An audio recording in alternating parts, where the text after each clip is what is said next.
রংপুর রাইডার্সের টানা 2 ম্যাচে 2 জয়। বিপিএলটা দারুণভাবেই শুরু করেছে রংপুর রাইডার্স। গতকাল নিজেদের প্রথম ম্যাচে প্রথম জয়টা পেয়েছে এবং আজ সিলেট স্ট্রাইকার্সের বিপক্ষে নিজেদের দ্বিতীয় জয় তুলে নিয়েছে রংপুর রাইডার্স। এবং জয়ের নায়ক নিঃসন্দেহে আপনারা যাকে স্ক্রিনে দেখতে পাচ্ছেন, নাহিদ রানা, তিনি সেই ম্যাচটা জয়ের নায়ক। এবং পেসার, যে বাংলাদেশের সবচেয়ে দ্রুত গতির যে পেসার এই মুহূর্তে আছেন, তিনিই কিন্তু আসলে রংপুরের জয়ের নায়ক। 4টা উইকেট নিয়েছেন এই পেসার আজ এবং দলকে ম্যাচ জিতিয়েছেন। 4 ওভার বল করে 27 রান খরচা করে 4টা উইকেট নিয়েছেন। এছাড়া সাইফুদ্দিন এবং খুশদিল শাহ 2টা করে উইকেট নিয়েছেন।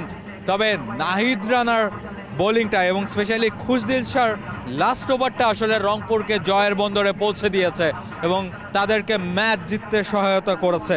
এছাড়া আগে যদি ব্যাট হাতে একটু দেখি রংপুরের স্কোর কার্ডটা, এবং সেই জায়গায় আজও ইফতেখার আহমেদ দারুণ ব্যাটিং করেছেন এবং 47 রানের একটা ইনিংস তিনি খেলেছেন। তবে ক্যাপ্টেন নুরুল হাসান সোহানের কথা বলতেই হয়। ক্যাপ্টেন একদম সামনে থেকে দলকে নেতৃত্ব দিয়েছেন। আগের ম্যাচেও একটা দারুণ ইনিংস তিনি খেলেছিলেন এবং আজকেও দলটার ক্যাপ্টেন নুরুল হাসান সোহান ঠিক দারুণ একটা ইনিংস খেলেছেন। 24 বল থেকে 41 রানের ইনিংস এসেছে সোহানের ব্যাট থেকে এবং তাতেই কিন্তু একটা বড় সংগ্রহ, মোটামুটি ফাইটিং স্কোর 155 রানের ফাইটিং স্কোর পেয়েছে। এবং নাহিদ রানাকে আমরা স্ক্রিনে দেখতে পাচ্ছি এবং নাহিদ রানা আসলে যেভাবে বোলিংটা করেছেন, 4টা উইকেট নিয়েছেন সিলেটের ব্যাটারদের রীতিমতো কাঁপিয়েছেন এই পেসার। বাংলাদেশের জার্সিতে আমরা দেখেছি এই পেসার আসলে যেভাবে বোলিং করেছেন, প্রতিপক্ষের ব্যাটারদের ভুগতে হয়েছে তার পেসের সামনে এবং সিলেটের ব্যাটারদের ক্ষেত্রেও তার ব্যতিক্রম হয়নি। সিলেটের ব্যাটাররা আসলে নাহিদ রানার এই পেসের সামনে ভুগতে হয়েছে এবং সেটাই আসলে আমরা দেখলাম। দলটা টানা 2টা ম্যাচ খেলেছে, ফলে স্বাভাবিকভাবেই খুব ক্লান্ত থাকার কথা এবং তারা আসলে ড্রেসিং রুমের পথেই হাঁটছে এবং টানা 2 ম্যাচে 2 জয়, সেটা আসলে রংপুর রাইডার্সকে বিপিএলটা তারা যেভাবে শুরু করতে চেয়েছিল ঠিক সেভাবেই তারা শুরু করতে পেরেছে এবং সেই জয় রংপুর রাইডার্স। আপনারা দেখতে পাচ্ছিলেন যে দলটা আসলে যেহেতু টানা 2টা ম্যাচ খেলেছে, পরপর 2 ম্যাচে প্রথম ম্যাচটা তারা জিতেছে এবং আজকে আবার একটা ম্যাচ খেলতে হয়েছে। প্রথম 2 দিনই তাদের ম্যাচ ছিল এবং গ্লোবাল সুপার লিগের কথা আমরা বারবার বলছিলাম, যেহেতু তারা একটা বড় শিরোপা জয় করে এসেছে, ফলে তাদের মধ্যে একটা বাড়তি আত্মবিশ্বাস আছে এবং সেই আত্মবিশ্বাসটা কিন্তু দারুণভাবে কাজে লাগিয়েছে।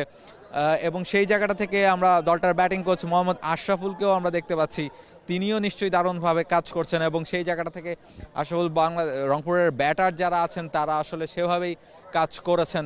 শেষ পর্যন্ত কিন্তু রংপুর রাইডার্স গ্লোবাল সুপার লিগে যেভাবে শেষ করে এসেছিল, যেভাবে তারা চ্যাম্পিয়ন হয়েছে, সেই ফর্মটা তারা ধরে রেখেছে বিপিএল এবং বিপিএলের প্রথম যে 2টা ম্যাচই তারা দারুণভাবে জিতেছে এবং দারুণ একটা শুরু বিপিএলের তারা করে দিয়েছে। এবং প্রতিটা ম্যাচে আসলে পাকিস্তানের যে রিক্রুটগুলো আছে এই দলটার, খুশদিল শাহ, ইফতেখার, তারা দারুণভাবে পারফর্ম করছেন এবং লোকাল ক্রিকেটারদের কথা আমরা বারবার বলি, লোকাল ক্রিকেটাররাও এই দলটা দারুণ পারফর্ম করছেন।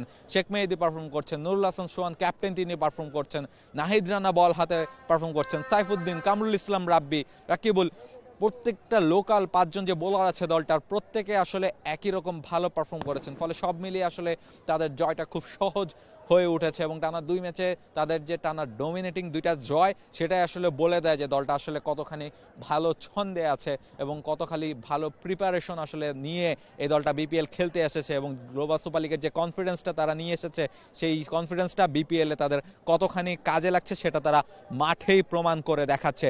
রংপুর রাইডার্সের সব ম্যাচ এবং বিপিএলের সব ম্যাচ আপনারা দেখতে হলে চোখ রাখতে হবে টি স্পোর্টসের পর্দায়। For more updates, subscribe to our YouTube channel and click on the bell icon.